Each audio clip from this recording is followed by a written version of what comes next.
Hello नमस्कार दोस्तों, Harshali academy channel में एक बार फिर आपका हार्दिक स्वागत है। आज के इस वीडियो में हम आगे बढ़े उससे पहले मैं आपसे माफ़ी मांगना चाहता हूँ कि पिछले काफ़ी लंबे समय से हम आपके लिए वीडियो नहीं लेके आ पाए, आपके साथ नहीं जुड़ पाए। इसका एक विशेष कारण था दोस्तों, परमपिता परमात्मा की असीम कृपा करुणा से हमारे घर में 1.5 माह पूर्व एक बेटी का जन्म हुआ। बेटी हमें आशीर्वाद स्वरूप प्राप्त हुई। तो इसी कारण के चलते अस्पताल के काफ़ी काम और घर के कार्यों के कारण हम आपके लिए वीडियो नहीं ला पाए, उसका हमें हमें हमेशा खेद रहेगा। और हमारा ये प्रयास रहेगा कि हम आपके लिए अब निरंतर प्रतिदिन वीडियो लेके आएँ, ताकि आप अपनी एग्ज़ाम की तैयारी और अच्छे से कर पाएँ। आइए वीडियो को शुरू करते हैं और देखते हैं आज का हमारा पहला प्रश्न क्या है। ये वीडियो जो है हमने एसएससी जीडी के एस्पिरेंट्स के लिए रीजनिंग के सेक्शन के लिए तैयार किया है, जो अभी निकट भविष्य में एसएससी जीडी की परीक्षा होने वाली है। तो हमने रीजनिंग के प्रश्न इस वीडियो में चुने हुए हैं, जो पिछले 2-3 साल की एसएससी की एग्ज़ाम में पूछे गए थे। हमने इस वीडियो में इन प्रश्नों को इसलिए शामिल किया है, ताकि आप ये जान पाएँ कि अभी परीक्षा में जो पूछे जाने वाले प्रश्न हैं, उनका क्या डिफ़िकल्टी लेवल है, किस प्रकार के प्रश्न पूछे जा रहे हैं और उसी अनुरूप आप अपनी तैयारी कर पाएँ। इस वीडियो में हमारा ये प्रयास रहेगा कि हम हर एक प्रश्न में आपको बेसिक कॉन्सेप्ट्स भी समझाएँ, साथ ही परीक्षा के समय उपयोगी शॉर्ट ट्रिक भी आपके साथ डिस्कस करें, ताकि आप परीक्षा में कम समय में अपना सही उत्तर ज्ञात कर सकें। तो आइए वीडियो शुरू करते हैं। आज का हमारा जो पहला प्रश्न है, उसमें हमें एक अक्षर समूह की श्रृंखला दी हुई है और प्रश्नवाचक चिन्ह के स्थान पे आने वाला अक्षर समूह हमको ज्ञात करना है। अच्छा, अब अल्फ़ाबेट सीरीज़ से जब संबंधित जब भी प्रश्न आता है, तो हमने पहले भी इसके ऊपर काफ़ी ज़्यादा विस्तृत चर्चा की हुई है कि हमें प्लेस वैल्यू के कॉन्सेप्ट से हमें हमारा उत्तर मिलने की संभावना ज़्यादा होती है। अब प्लेस वैल्यू क्या होती है, एक बार फिर से ब्रीफ में आपको समझा देता हूँ। हम जानते हैं कि अंग्रेजी की वर्णमाला में ए बी सी डी से लेके एक्स वाई जेड तक टोटल 26 लेटर होते हैं। अब चूंकि ए पहले स्थान पे आता है, तो फर्स्ट सीरीज की प्लेस वैल्यू के अनुरूप हम ए को 1 प्लेस वैल्यू दे देते हैं, बी को 2 प्लेस वैल्यू दे देते हैं, सी को 3 प्लेस वैल्यू दे देते हैं, डी को 4 दे देते हैं और यही क्रम आगे अनवरत जारी रहता है। इसी प्रकार एक्स हो जाता है 24 पे, वाई हो जाता है 25 पे और जेड हो जाता है 26 पे। फिर कभी-कभी हमको सेकंड सीरीज़ की प्लेस वैल्यू की ज़रूरत पड़ती है दोस्तों। सेकंड सीरीज़ की प्लेस वैल्यू क्या होती है? जब ज़ेड के बाद हम फिर से एबीसी या वर्णमाला लिखना शुरू रखते हैं, जारी रखते हैं, तो ज़ेड चूँकि 26 पे आया था, तो ए अब कितने पे हो जाएगा? 27 पे हो जाएगा, बी 28 पे हो जाएगा, सी 29 पे हो जाएगा और यही क्रम जारी रहेगा। कभी-कभी अपोज़िट पेयर के कॉन्सेप्ट की ज़रूरत पड़ती है। जब अंग्रेजी की वर्णमाला के 2 लेटर दिए हुए हों और उनकी प्लेस वैल्यू का सम जो है अगर वो 27 है, तो हम उनको एक दूसरे के अपोजिट पेयर बोलते हैं। जैसे कि देखिए बी और वाई, बी होता है 2 पे, वाई होता है 25 पे, दोनों को जोड़ने में मिला 27, तो बी और वाई एक दूसरे के अपोजिट पेयर हो गए। इसके अलावा कभी-कभी हमको वॉवेल और कॉन्सोनेंट के कॉन्सेप्ट की ज़रूरत पड़ती है। अब देखिए हम जानते हैं वॉवेल कितने होते हैं टोटल वर्णमाला में, ए, ई, आई, ओ, यू, ये 5 वॉवेल होते हैं। ए चूँकि पहले स्थान पे हो जाता है, तो ये ए 1 पे आ जाएगा, ई 2 पे आ जाएगा, सी 3 पे आ जाएगा, ओ 4 पे आ जाएगा और यू 5 पे आ जाएगा। कभी-कभी इसकी ज़रूरत पड़ती है। तो मुख्यतः इन 4 जो छोटी-छोटी क्लॉज़ेज़ हैं प्लेस वैल्यू की, उससे हम इस तरीके के अल्फ़ाबेट सीरीज़ के प्रश्न हल कर सकते हैं। तो अब ये प्लेस वैल्यू याद कैसे रखनी है और इसको आपको कैसे कंठस्थ करना है, इसके लिए हमने हमारे चैनल पे एक डेडिकेटेड प्लेलिस्ट बनाई हुई है, जिसमें आप हमने काफ़ी विस्तृत चर्चा की हुई है, काफ़ी डिटेल में डिस्कशन किया हुआ है कि ये प्लेस वैल्यू के अलग-अलग तरीके के प्रश्न क्या हो सकते हैं, ये प्लेस वैल्यू आपको याद कैसे रखनी है कि x बराबर 24 होता है, इसके शॉर्ट ट्रिक्स, शॉर्टकट्स भी डिस्कस किए हुए हैं। आप उस प्लेलिस्ट को रेफर कर सकते हैं। अब देखिए यहाँ पे क्या दिया हुआ है, हमको दिया हुआ है AJRZ, उसके बाद दिया हुआ है DMTC, फिर है प्रश्नवाचक चिन्ह, फिर है JSXI और उसके बाद है MVZL। अब देखो ए की प्लेस वैल्यू होती है 1, डी होता है हमारा 4 पे, जे होता है 10 पे और एम होता है 13 पे। 10 से 13 पे आए मतलब कितना हुआ? +3 हुआ। 1 से लेके 4 पे आए मतलब कितना हुआ? +3 हुआ। तो 4 से अगर +3 कर देंगे तो क्या मिलता है? 7 और 7 मतलब क्या होता है? 7 किसकी प्लेस वैल्यू होती है? जी की होती है। तो हमारा ऑप्शन नंबर 2 रूल आउट हुआ, 3 रूल आउट हुआ। उसके बाद देखो दोस्तों, उसके बाद जे होता है हमारा 10 पे, एम होता है 13 पे। उसी प्रकार यहाँ पे देखो एस होता है 19 पे और वी होता है 22 पे। यहाँ पे वी होता है 22 पे, मतलब कितना हुआ, यहाँ पे भी +3 हो रहा है। तो अब देखते हैं जे 10 से एम 13 पे आए थे, मतलब 13 पे आए थे, तो 13 में 3 जोड़ने पे क्या मिलता है, 16 मिलता है। 16 की जगह क्या आता है दोस्तों, पी आता है, तो जी के बाद पी होगा। ऑप्शन नंबर 4 हमारा सही उत्तर होगा। इस तरीके से हम इस प्रश्न को हल कर सकते हैं।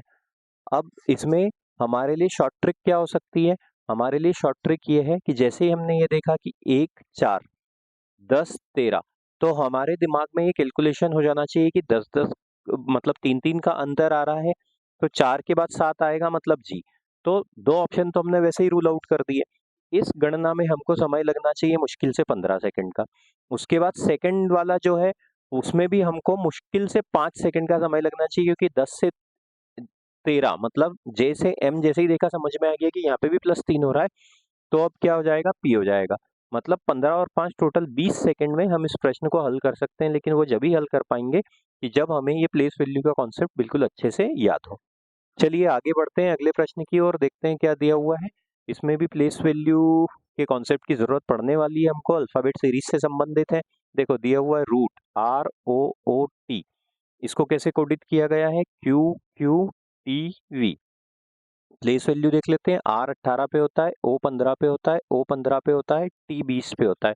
इसी प्रकार देखो Q 17 पे होता है, Q 17 पे होता है, T हो गया 20 पे, V हो गया 22 पे।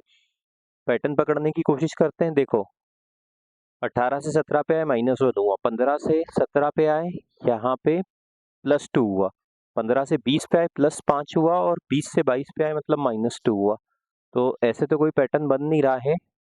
डायगोनली देखते हैं, 18 से 22 पे आए तो +4 हुआ, 15 से 20 पे आए तो यहाँ पे +5 हुआ, 15 से 17 पे आए तो +2 हुआ, और यहाँ पे भी +2 हुआ। ये भी कोई पैटर्न, एक सिमेट्रिकल पैटर्न नहीं बन रहा। और देखते हैं, चलिए या तो फिर एक बार इसके पास वाले को भी लिख के देख लेते हैं। इस तरीके के प्रश्न आपका परीक्षा में समय खराब करने वाले हैं। अब देखो 19 दिया हुआ है, ये 20 हो जाएगा, ये ई हो जाएगा 5 पे, एम हो जाएगा 13 पे, V G U O, V हो जाता है 22 पे, जी होता है 7 पे, यू होता है हमारा 21 पे, और एम होता है 15 पे। अब इसमें पैटर्न देखते हैं, इसमें भी जैसे यहाँ पे 18 से 17 -1 हुआ था, यहाँ पे तो +3 हो रहा है, यहाँ पे +2 हो रहा था, यहाँ पे तो -13 हो रहा है। डायगोनली भी यहाँ पे 18 से यहाँ तो -4 हो रहा है, यहाँ तो +4 हो रहा था। 18 से 22 पे आ रहे थे, +4 हो रहा था, यहाँ पे 19 से 15 पे आए, -4 हो रहा है। ऐसे नहीं हो रहा है। अच्छा देखो यहाँ पे 20 से 22 पे आए, +2 हुआ, यहाँ 13 से 15 पे आए, +2 हुआ। इसको लिखते हैं। शुरू के 3 में कोई पैटर्न पकड़ में आ रहा है क्या, देखो 18 से 20 पे आए, +2 हुआ, 15 से 17 पे आए, +2 हुआ, और 15 से 17 पे आए, +2 हुआ। ये हो गया हमारा +2। देखो अब यहाँ पे 19 से 21 पे +2 हुआ। उसके बाद देखो 5 से 7 पे यहाँ पे +2 हो रहा है, और 20 से 22 पे यहाँ पे +2 हो रहा है। इसी प्रकार यहाँ पे 15 से 17 पे +2 हुआ, और यहाँ पे ये वाले पे भी 15 से 17 पे +2 हुआ। तो डायगोनली तो नहीं था, लेकिन इस तरीके का पैटर्न बना हुआ है कि ये पहले वाला तीसरे नंबर पे चले गया, तीसरे वाला दूसरे नंबर पे आ गया, दूसरे वाला पहले नंबर पे आ गया, और ये तो वर्टिकली हो गया। तो अब लीफ को कैसे लिखेंगे, LEAF। ये हो गया 6 1 5, और ये हो गया 12। इसमें +2 कर देंगे तो क्या मिलेगा, 8 मिलेगा। 8 मतलब H, हमारा उत्तर H से खत्म होगा, तो ऑप्शन नंबर 2 रूल आउट हो गया। उसके बाद देखो L 12 था, यहाँ पे डायगोनली इसमें 2 जोड़ देंगे तो हमको क्या मिलेगा, 14। 14 मतलब क्या होता है, N। NH कहाँ पे अंत में दिया हुआ है, NH देखो इन दोनों में पहले और तीसरे में दिया है, तो ऑप्शन नंबर 4 भी रूल आउट हुआ। अब दूसरे वाला पहले स्थान पे आया था, मतलब 5 में अगर हम 2 जोड़ देंगे तो क्या मिलेगा, 7 मिलेगा। 7 क्या होता है दोस्तों, 7 मतलब जी। जी और यहाँ पे NH होना चाहिए, तो अब दोनों में ही काफी क्लोज है। और एक में अगर 2 जोड़ देंगे तो 3 मिलेगा। 3 मतलब क्या होता है, C। तो GCNH। थोड़ा सा ट्रिकी क्वेश्चन ऐसा परीक्षा में मिलता है जो आपको आपका समय काफी किल करेगा, तो इसीलिए जरूरी है कि हम जिन प्रश्नों में हमारा समय बचा सके वो हम उनमें समय बचाएं। चलिए आगे चलते हैं। अब देखते हैं इसमें क्या दिया हुआ है। फिर से कोडिंग डिकोडिंग का और अल्फाबेट से संबंधित भी प्रश्न है। फिंगर को कैसे लिखा हुआ है, इस प्रकार से लिखा हुआ है, जल्दी से लिख लेते हैं। FINGER। F होता है हमारा 6 पे, I होता है हमारा 9 पे, N होता है हमारा 14 पे, G होता है 7 पे, E होता है 5 पे और R होता है 18 पे। HHPIDT। H होता है हमारा 8 पे, H होता है 8 पे, P होता है 16 पे, I होता है 9 पे, D होता है 4 पे, T होता है 20 पे। अब देखो 6 से 8 पे आए मतलब कितना हो गया, 6 से 8 पे आ गए मतलब ये हो गया हमारे पास +2। 9 से 8 पे आए मतलब -1। 14 से 16 पे आए +2 हुआ। 7 से 9 पे आए +2 हुआ। यहाँ पे 5 से 4 पे आए -1 हुआ और 18 से 20 पे आए मतलब +2 हुआ। कोई पैटर्न समझ में आ रहा है क्या? +2 -1 +2 +2 -1 +2। दूसरे वाले कोड में देख लेते हैं, इसमें भी ऐसे ही कुछ पैटर्न मिल रहा है क्या? DESTINY है। अब देखो इसको कैसे लिखा गया है, FDUVHPA। डी होता है 4 पे, ई होता है 5 पे, एस होता है 19 पे, टी होता है 20 पे, आई होता है हमारा 9 पे, एन होता है 14 पे, वाई होता है 25 पे। एफ हो गया हमारा 6 पे, डी हो गया हमारा 4 पे, यू हो गया हमारा 21 पे, वी हो गया 22 पे, एच हो गया 8 पे, पी हो गया 16 पे और ए हो गया 1 पे। 4 से 6 पे आए +2 हुआ। उसके बाद 5 से 4 पे आए -1 हुआ। 19 से 21 पे आए +2 हुआ। 20 से 22 पे आए +2 हुआ। 9 से 8 पे आए -1 हुआ। 14 से 16 पे आए +2 हुआ और 5 ये 25 है, एक की सेकंड सीरीज की वैल्यू होती है 27, तो ये कितना हुआ, ये +2 हुआ। तो यहाँ पे भी +2 -1 +2 +2 -1 +2, लेकिन यहाँ पे एक +2 एक्स्ट्रा आ गया है। देखो इसमें कितने लेटर थे, 3 और 3 6, यहाँ पे कितने हो गए, 3 और 3 6 और एक 7 हो गए। तो और कोई पैटर्न हो सकता है, देखो आई एक वॉवेल है और उसमें से -1 किया, इसी प्रकार ई एक वॉवेल है उसमें से -1 किया। यहाँ पे देखो ई एक वॉवेल है और आई एक वॉवेल है। मतलब क्या हो रहा है कि वॉवेल अगर आ रहा है तो उसमें प्लेस वैल्यू में -1 किया जा रहा है, और कॉन्सोनेंट अगर है, ये -1 है, कॉन्सोनेंट है तो प्लेस वैल्यू में +2 किया जा रहा है। ये वाला है, लॉजिक लगा हुआ है।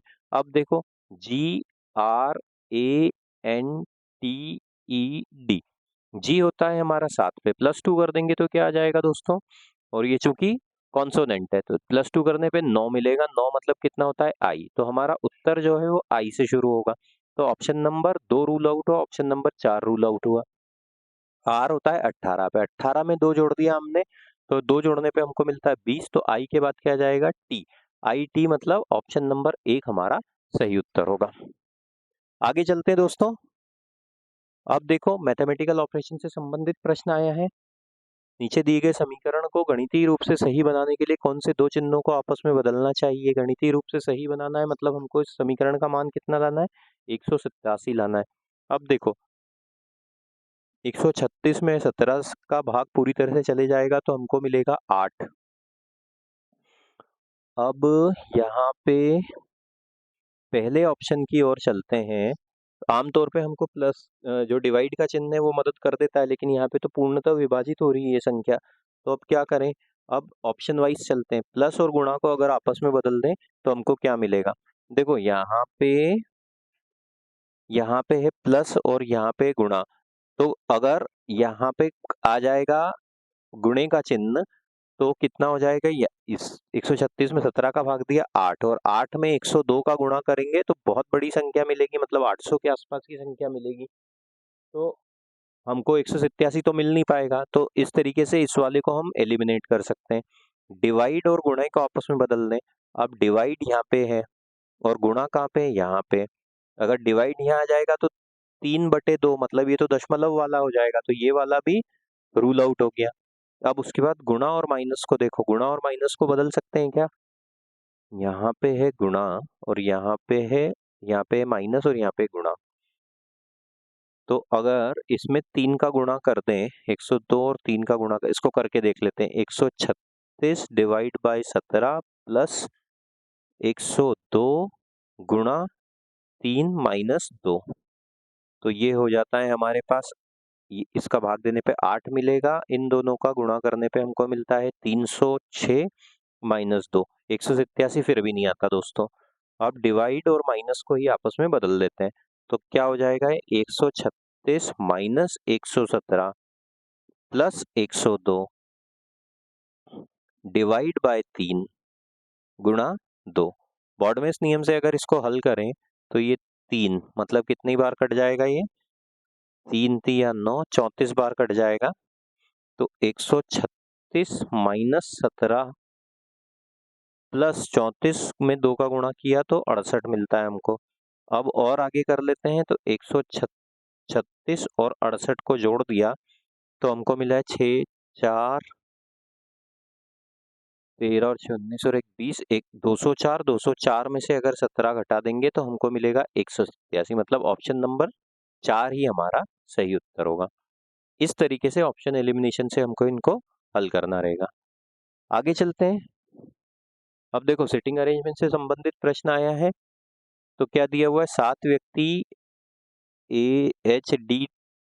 AHDFT और G उत्तर की ओर मुख करके एक सीधी पंक्ति में बैठे हैं। उत्तर किस दिशा में होता है, इस दिशा में होता है दोस्तों। ठीक है, एक ये पंक्ति बना देते हैं, ये हो गई हमारी पंक्ति। कितने व्यक्ति, ये 7, तो 1 2 3 4 5 6 और ये 7 हुआ। ठीक है, अब ई के बाईं ओर केवल 3 व्यक्ति बैठे हैं, तो ई जहां पे भी बैठा है उसके बाईं ओर मतलब लेफ्ट हैंड साइड की साइड हो जाएगा, इधर हो जाएगा, ये हो गया लेफ्ट, और इसी के विपरीत इस साइड हो जाएगा हमारा राइट। अब ई के विपरीत कितने लोग बैठे हुए हैं, ई के बाईं ओर कितने लोग बैठे हुए हैं, 3, मतलब 1 2 3, तो ई कहाँ पे आ जाएगा, यहाँ आ जाएगा, ये ई हो गया। जी और एच ई के निकटतम पड़ोसी है, ई के निकटतम पड़ोसी जी और एच, तो अगर जी यहाँ पे है तो एच यहाँ पे होगा, और अगर एच यहाँ पे है तो जी यहाँ पे होगा। और आगे बढ़ते हैं, ए पंक्ति के अंतिम दाएं पर बैठा है, ए जो है पंक्ति के अंतिम दाएं मतलब राइट, यहाँ पे बैठा हुआ है, ए कहाँ पे है, यहाँ पे। और आगे चलो, डी ए का निकटतम पड़ोसी, ए का निकटतम पड़ोसी कौन है, डी, तो कौन से स्थान पे आ जाएगा, वो इस स्थान पे आ जाएगा। तो ये 5 स्थान तो हमारे भर गए दोस्तों। एफ ई के बाएं से दूसरे स्थान पे बैठा हुआ है, तो ई का बायां कौन सा है, इस तरफ है, दूसरा स्थान, तो ये पहला तो ये हो गया, दूसरा कौन हो गया, एफ। तो अब पंक्ति के अंतिम बाएं पर कौन बैठा हुआ है, देखो ई हो गया, एच हो गया, ई हो, एफ हो गया, एच हो गया, ई हो गया, जी हो गया, डी हो गया, ए हो गया, कौन बच रहा है, टी बच रहा है। टी यहाँ पे बैठा होगा, तो ऑप्शन नंबर 1 हमारा सही उत्तर होगा। ऐसे वाले प्रश्न में अगर आपको परीक्षा में आ जाता है तो 50 से 55 सेकंड में आप इसको हल कर सकते हैं। सिर्फ हमको दाएं बाएं का अच्छे से ध्यान रखना है, और जैसे जैसे प्रश्न में आगे बढ़ते जा रहे हैं वैसे वैसे उसका एक डायग्राम बनाते जाना है। आगे चलते हैं। अब देखो यहाँ पे क्या दिया हुआ है, एक विशिष्ट कूट भाषा में फाइंड अ सॉल्यूशन को कैसे लिखा गया है, 418 के रूप में। फाइंड अ सॉल्यूशन, इसको कैसे लिखा गया है, 418 के रूप में। बी अटेंटिव, इसको कैसे लिखा गया है, 2 और 9 के रूप में। अब इनमें कुछ कॉमन दिख रहा है क्या, बी अटेंटिव, नहीं, तो इसका अब इसमें कॉमन ढूंढ के हम उसका कोड ज्ञात करते हैं, लेकिन यहाँ पे तो नहीं मिल रहा है। एक ट्रिक बताता हूँ दोस्तों, देखो फाइंड में कितने लेटर हैं, 4 हैं, ए में कितना लेटर है, 1 है, सॉल्यूशन में कितने हैं, 4 और 4 8, मतलब नंबर ऑफ लेटर को इसका कोड बना दिया। बी में कितने लेटर हैं, 2 है, अटेंटिव में कितने हो गए, 4 और एक 5 और 4 9, मतलब इसको उसका कोड बना दिया। आंसर्स, आंसर्स में देखो 1 2 3 4 5 6 7, 7 है तो यहाँ पे 7 लिख दिया। आर में 3 है तो 3 लिख दिया, और करेक्ट में 1 2 3 4 5 6 7, इसमें भी 7 है तो यहाँ पे भी 7 लिख दिया।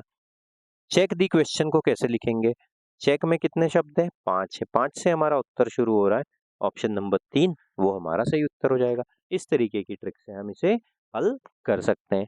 आगे चलते हैं और देखते हैं नंबर सीरीज से संबंधित प्रश्न है। नंबर सीरीज से संबंधित प्रश्न जब भी आता है तो हमको क्या करना होता है, संख्याओं के बीच का अंतर देखना होता है। संख्याएं अगर एक दूसरे से बड़े अंतर से बड़ी हो रही तो हमें हमारा उत्तर गुणा, भाग या फिर स्क्वायर या क्यूब की ट्रिक से मिलेगा।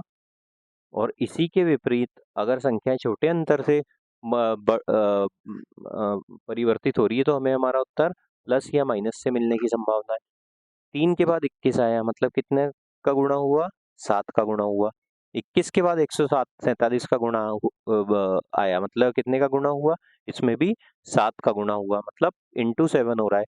तो 147 में अगर हम 7 का गुणा कर देंगे तो 37 49 मतलब आखिरी अंक 49 होगा। तो इकाई का अंक 9 होगा। एकमात्र ऑप्शन जिसमें इकाई का अंक 9 है वो है ऑप्शन नंबर 4। तो ऑप्शन नंबर 4 हमारा सही उत्तर हो जाएगा। ये हमारी शॉर्ट ट्रिक है, इसमें हमको और आगे हल करने की ज़रूरत ही नहीं है, पर फिर भी मैं एक बार आपको हल करके बता देता हूँ। 147 इंटू 7 सती 49 के 9 हाथ आए 4, 7 चौक 28 और 4 32 के 2 हाथ आए 3, 7 एकम 7 और 3 10 1029। आगे चलते हैं दोस्तों। एनालॉजी का प्रश्न है, जिस प्रकार उस विकल्प का चयन करें जिस तीसरे शब्द से उसी तरह संबंधित है, दूसरा पहले से। मुंबई महाराष्ट्र से जिस प्रकार संबंधित है, भोपाल किससे संबंधित है। हम जानते हैं मुंबई महाराष्ट्र की राजधानी है, तो भोपाल कहाँ की राजधानी है, भोपाल एमपी मध्य प्रदेश की राजधानी है। ऑप्शन नंबर 1 हमारा सही उत्तर होगा। ठीक है, आगे चलते हैं दोस्तों और देखते हैं फिर से नंबर सीरीज से संबंधित प्रश्न। अब देखो संख्याएं यहाँ पे छोटे अंतर से परिवर्तित हो रही हैं तो हमें हमारा उत्तर प्लस या माइनस से मिलने की संभावना ज़्यादा है। 213 से 216 पे आए मतलब कितना हुआ, प्लस 3 हुआ। 216 से 225 पे आए मतलब कितना हुआ, प्लस 9 हुआ। 225 से 215 पे आए मतलब कितना हुआ, प्लस 15 हुआ। यहाँ पे कितना हुआ, प्लस 21 हुआ। कैसा क्रम आगे बढ़ा है, 3 9 15 21 मतलब कितने से बढ़ रहा है ये, प्लस 6। 15 मतलब प्लस 6, 21 15 से 21 मतलब प्लस 6। तो 21 में अगर हम 6 तोड़ देंगे तो हमको क्या मिलेगा, 28 मिलेगा। तो 261 और 200 और 28 को जोड़ दो तो कितना मिलता है दोस्तों, 289। ऑप्शन नंबर 3 हमारा सही उत्तर होगा। आगे चलते हैं, फिर से अल्फाबेट सीरीज से संबंधित प्रश्न है। प्लेस वैल्यू के कॉन्सेप्ट से हल करने की कोशिश करते हैं। एल होता है हमारा 12 पे, एन होता है हमारा 14 पे, पी होता है हमारा 16 पे। तो 16 के बाद क्या हो जाएगा दोस्तों, 18 आएगा। 18 मतलब कितना होता है दोस्तों, आर होता है। तो ऑप्शन नंबर 2 रूल आउट हुआ, ऑप्शन नंबर 3 रूल आउट हुआ। पी होता है, फिर दूसरे वाले पे आते हैं 16 पे, एन होता है हमारा 14 पे, एल होता है हमारा 12 पे। मतलब कितना हुआ, 14 से 16 पे आए मतलब -2, 16 से 14 पे आए -2, 14 से 12 पे आए मतलब -2। 12 में से 2 घटा देंगे तो क्या मिलेगा, 10 मिलेगा। 10 मतलब क्या होता है दोस्तों, टी होता है। तो पहला था आर, उसके बाद टी, आर टी आएगा यहाँ पे।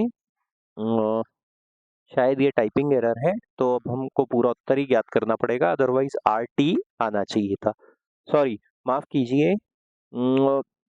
टी मतलब जे मतलब 10। 10 की प्लेस वैल्यू क्या होती है, 10 किसकी प्लेस वैल्यू होती है, जे की होती है। तो ऑप्शन नंबर 1 ही हमारा सही उत्तर हो जाएगा। मुझे थोड़ा कंफ्यूजन हो गया 20 का। तो इस प्रकार से हम ऑप्शन नंबर 1 को हमारा उत्तर चुनेंगे। और आगे चलते हैं, सिलोजिज्म का प्रश्न है। इस प्रकार के प्रश्न में कौन कौन से कंक्लूजन दिए हुए हैं, वेन डायग्राम से इसको हल करेंगे। कंक्लूजन ये दिए हुए हैं, all fans are club. All दिया हुआ है तो ये फैंस का मान लेते हैं, ये सर्कल है, ये फैंस है। ऑल फैंस आर बल्ब्स, तो ये हो गया बल्ब, ये बल्ब का सर्कल हो गया। उसके बाद ऑल बल्ब्स आर ट्यूबलाइट, तो अब ये क्या हो जाएगा, ये ट्यूबलाइट का सर्कल हो जाएगा, ये ट्यूबलाइट का सर्कल हो गया। सम ट्यूबलाइट्स आर न्यू, तो कुछ जो ट्यूबलाइट है वो न्यू है। अब वो ये जो न्यू का सर्कल है वो कितनी अंदर तक आया है हमको नहीं पता, या तो वो ट्यूबलाइट पे रुक गया होगा या बल्ब तक भी जा सकता है या फैंस तक भी जा सकता है, ये हमको नहीं पता है। All fans are new, fan और न्यू का कोई कनेक्शन यहाँ पे देखो नहीं दिख रहा है, हो सकता है कि ये न्यू वाला सर्कल अंदर तक भी आया हो, लेकिन यहाँ पे तो हमको नहीं दिख रहा है, तो निश्चित रूप से ये अनुसरण करता हो, ऐसा नहीं कहा जा सकता। ये वाला पूरी पूर्णतः सत्य नहीं है। ऑल ट्यूबलाइट्स आर फेंस, तो all tubelights are fans, tubelight का सर्कल देखो बाहर है, फेंस का सर्कल अंदर की ओर है, तो ये भी इसका पालन नहीं करता है। तो option number 3 neither conclusion 1 nor 2 follows हमारा सही उत्तर हो जाएगा दोस्तों। आगे चलते हैं। अब देखिए यहाँ पे, हाँ, फैमिली ट्री बनानी होगी हमको, ब्लड रिलेशन से संबंधित प्रश्न है।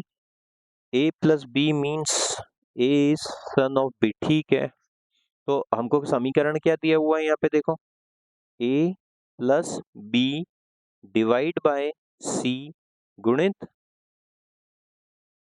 D minus E plus F, दो दो के पेयर में उठाते जाते हैं और ट्री बनाते जाते हैं। ए प्लस बी, तो ए प्लस बी का मतलब क्या होता है, A plus B means A is the son of B, मतलब पहले वाला दूसरे वाले का बेटा है। पहले वाला कौन है, ए, वो किसका बेटा हो गया, वो बेटा हो गया बी का। तो बेटा है इसलिए प्लस का साइन, मेल के लिए हम प्लस का साइन यूज करते हैं, फीमेल के लिए माइनस का। अब इन दोनों को देखो, B divide by C, B divide by C में पहले वाला दूसरे वाले की वाइफ है। पहले वाला कौन है, बी, वो किसकी वाइफ है, दूसरे वाले मतलब सी की वाइफ है। तो ये वाइफ है इसलिए माइनस का साइन हो जाएगा, और सी उसका पति हो जाएगा इसलिए प्लस का साइन। उसके आगे चलो, सी गुणित डी, गुणे का क्या अर्थ है, पहले वाला दूसरे वाले का ब्रदर है, तो पहले वाला कौन है, सी, वो किसका ब्रदर हो जाएगा, डी का ब्रदर हो जाएगा। अच्छा, फैमिली ट्री में हम जो सिंबल यूज करते हैं वो बता देता हूँ। मेल के लिए प्लस का साइन यूज करते हैं, फीमेल के लिए माइनस का साइन यूज करते हैं। ब्रदर सिस्टर है, ब्रदर सिस्टर है तो horizontal one sided arrows use करते हैं। हस्बैंड वाइफ है तो horizontal two sided arrows use करते हैं। और मदर फादर है तो vertical one sided arrows use करते हैं। अब देखो ये हो गया, यहाँ तक आ गए थे हम। डी माइनस सी का पता कर लेते हैं। माइनस का चिन्ह क्या है, पहले वाला दूसरे वाले की सिस्टर है। पहले वाला कौन है, डी, वो किसकी सिस्टर है, वो ई की सिस्टर हो जाएगी। सिंगल हॉरिजॉन्टल एरो यूज कर लेते हैं। अब देखो फिर क्या दिया हुआ है, ई और एफ, ई और एफ, ई प्लस एफ है, प्लस का साइन है, इसका मतलब क्या हुआ, पहले वाला दूसरे वाले का बेटा है। पहले वाला कौन है, ई, बेटा है, किसका बेटा है, एफ का, तो एफ यहाँ पे आ जाएगा। अब देखो, then which of the following statement is not correct, कौन सा स्टेटमेंट सही नहीं है। A is the grandson of F, A जो है एफ का ग्रैंडसन है। देखो ए की संतानें कौन कौन हो गई, ये 3 संतानें हो गई। 2 भाई हैं सी और डी, और 1 बहन है। और सी की जो पत्नी है वो कौन है, बी है, और इन दोनों की संतान जो है ए।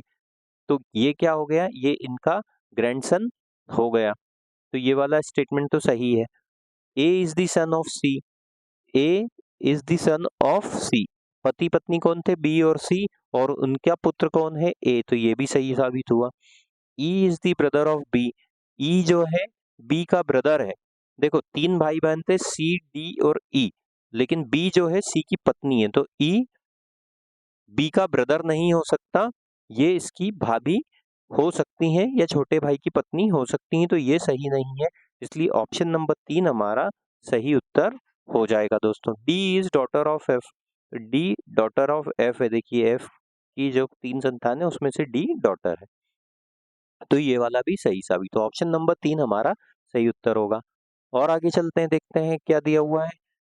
नंबर सेट दिया हुआ है, क्या है, 20 है, 90 है, 10 है। अब देखो तुलनात्मक रूप से बड़ी संख्या कौन सी, 90। इसी प्रकार यहाँ पे देखो 25 है, 135 है और 10 है। तुलनात्मक रूप से बड़ी संख्या कौन सी है, 135 है। तो दो छोटी संख्याओं से बड़ी संख्या बनाने की हम कोशिश करते हैं। अब देखो 20 और 10 से 90 कैसे बना सकते हैं, 20 और 10 को अगर हम जोड़ दें तो हमको मिलता है 30, और 30 में अगर 3 का गुणा कर दें तो 90 मिलता है। मतलब पहली और दूसरी संख्या को जोड़ा और 3 का गुणा करा। अब यहाँ पे देखो 25 और 10 को जोड़ दिया तो मिलता है 35, और 35 में अगर हम 3 का गुणा कर दें तो 105 आता है, लेकिन यहाँ पे 135 है, तो ये वाला लॉजिक तो नहीं लग रहा। अच्छा, अब और कैसे कर सकते हैं? ये 135 को हम 15 गुणित 9 के रूप में लिख सकते हैं और ये 90 को हम 10 गुणित 9 के रूप में लिख सकते हैं। देखो 20 और 10 का अगर सब्ट्रैक्शन कर दें, घटा दें, 20 माइनस 10 कर दें तो हमको क्या मिलता है? 10 मिलता है और उसमें 9 का गुणा कर दें तो हमको 90 मिलता है। मतलब क्या हुआ? ए, बी, सी करके 3 संख्या थी तो हमने ए में से सी को घटा दिया और उसमें 9 का गुणा कर दिया तो हमको दूसरी बीच वाली संख्या बी मिल गई। यहाँ पे भी देखो ऐसे ही हुआ है क्या? 25 में से अगर हम 10 घटा दें और उसमें अगर हम 9 का गुणा कर दें तो हमको 135 मिलेगा क्या? 25 में से 10 घटाया तो 15 मिलता है, 15 में 9 का गुणा करने पे 135 मिलेगा। अब देखते हैं ये वाला लॉजिक कौन सी संख्या में मिल रहा है हमको? 18 और 10। यहाँ पे दिया हुआ है 18 और 10। 18 में से 10 घटाया 8 मिला, 8 में 9 का गुणा किया तो 72 मिला। यहीं पे हमको पहले वाले ऑप्शन में ही हमारा उत्तर मिल जाता है दोस्तों। ऑप्शन नंबर 1 हमारा सही उत्तर होगा। आगे चलते हैं। अब देखो फिर से यहाँ पे हमारे पास नंबर से संबंधित प्रश्न आ गया। जिस प्रकार से इन दोनों संख्याओं का आपस में संबंध है, इन दोनों संख्याओं का आपस में संबंध है। 57 से संबंधित संख्या कौन सी होगी ये ज्ञात करना है। 5 से 48 कैसे ला सकते हैं? 3 से 30 कैसे ला सकते हैं? 3 से 30 मतलब कितना हुआ? गुणा 10 हुआ। 5 से 48 में गुणा 10 करते तो 50 आना था, मतलब ये तो नहीं हुआ। 5 में अगर हम 9 का गुणा कर दें तो हमको मिलता है 45। 45 में अगर हम 3 जोड़ दें तो हमको क्या मिलेगा? 48। इसी प्रकार देखो यहाँ पे 3 में अगर हम 9 का गुणा कर दें तो हमको मिला है 27। 27 में अगर हम 3 जोड़ दें तो हमको मिलता है 30। तो क्या करेंगे?